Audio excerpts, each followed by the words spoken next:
Welcome, and good morning. We'd like to thank you for watching, and we hope you enjoyed this musical tour of a country you don't hear about on a daily basis. No, it's not California, although San Francisco has its own musical climate, so to speak. Today, we're discussing New Zealand. In this documentary, we will discuss their overall country profile, musical structure, musical instruments, musical context, traditions, and religious beliefs. Alrighty fam, go for it. Today we're going to talk about the profile of New Zealand. New Zealand is located southeast of Australia. It is totally surrounded by the Pacific Ocean. It consists of two main divisions, a North Island and a South Island, with some other small islands surrounding. The two main islands are separated by the Cook Strait. The population is consisted of 4.5 million people. The capital is Wellington. Considered a parliamentary democracy, the main language is English. The main religion of the country is Christianity. Some of its exports are wool, food, dairy products, wood, and paper products. The country was first inhabited by the Maoris. It was eventually discovered and claimed by Britain in 1840. The Treaty of Waitangi was set in place to protect the Maori land if the Maori people promised to adhere to British rule.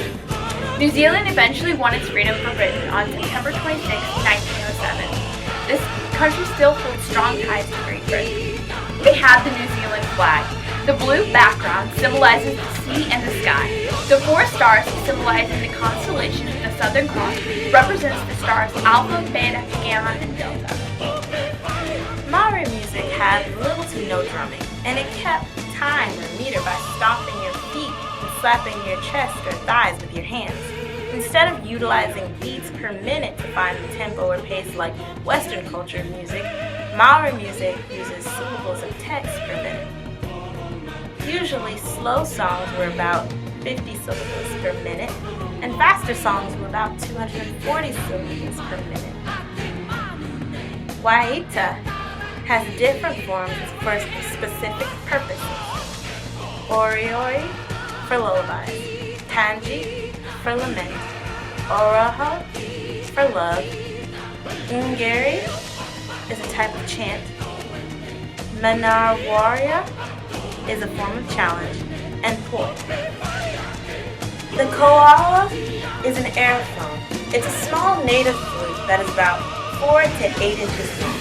It has an opening at both ends of the instrument and can have anywhere from 3 to 6 finger holes, but there is no obvious system of notation.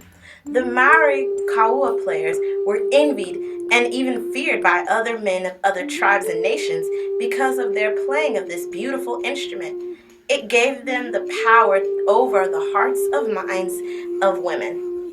Guru is also an aerophone. This flute can either be made of wood, stone, or bone. Sometimes they are made of actual whale's teeth. The size is about 2 to 6 inches long, and it's wider at the end that the player would blow into. It contains about 2 to 3 finger holes and an extra hole on the backside so that the player can hold it around its neck. Sometimes the koua players and the flute players carry similar pure qualities. The last aerophone instrument we'll be discussing is the puntarino.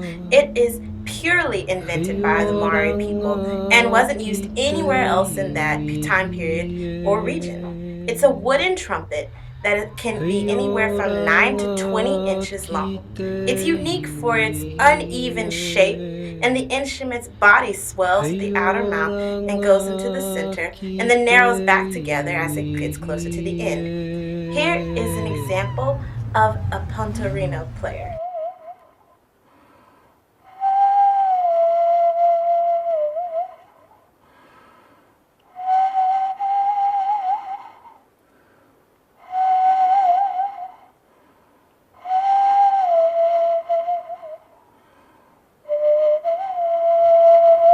But there's nothing wrong with the voice of this after several hundred years.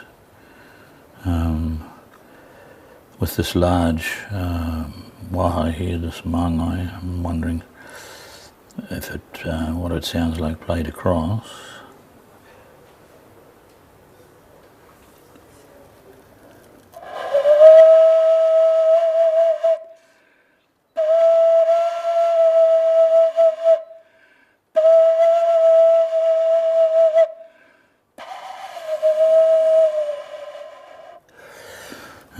Nothing wrong with that. I'm loath to play it trumpet style.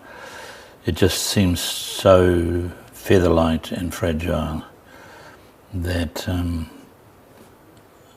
a good blowing on the korkiri, which is the trumpet style, might rattle its bindings too much.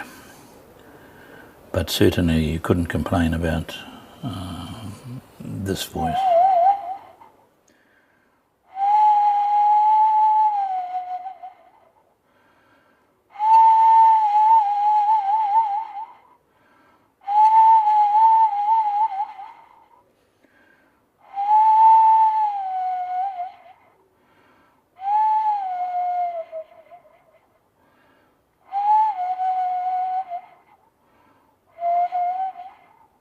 The Maori use music in all aspects of their lives.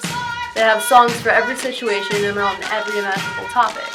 The Maori use music to teach, heal, connect, instruct, emote, and entertain. Despite the magnitude, music in this culture can be classified under 3 different contexts: sacred, semi-sacred, and casual. The Maori sacred songs serve both as a direct connection to the gods and as the preservation of everything that is Maori culture. Because of the importance of these songs, they are entrusted to all of the separate groups of the Maori people. However, it is believed that these sacred songs, in many situations blessings or spells, gain power based on the purity of the language used, meaning the Maori use these songs rarely and protect them fiercely. The semi-sacred songs often belong to a certain family, tribe, or group and are not available for anyone to use.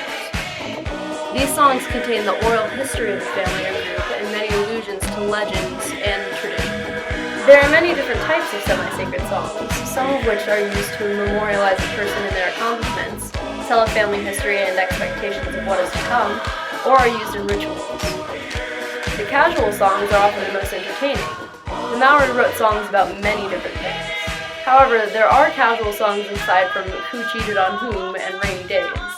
The Ori Ori are the Maori's version of lullabies. They're different than what we would think of as lullabies in that they are written at a child's birth and contain a lot of history and legend.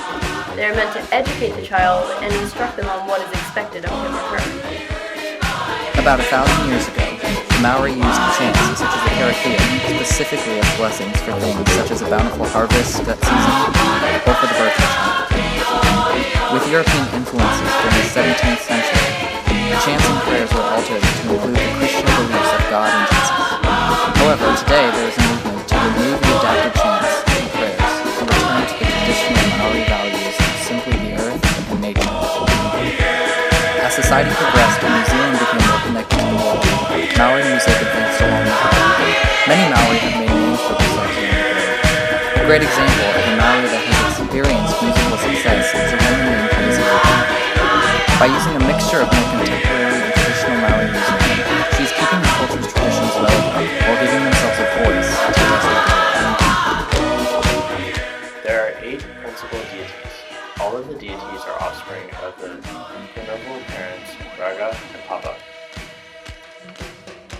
Of the 8 deities, there are Teni, god of the forests and father of man, Tamatangunga, god of war, Rongo, god of peace and agriculture, Tangagoro, god of the sea, Tawatra Makia, the weather god, Haumaya, god of uncultivated food, Kamoko, the earthquake god, and Woro, god of evil.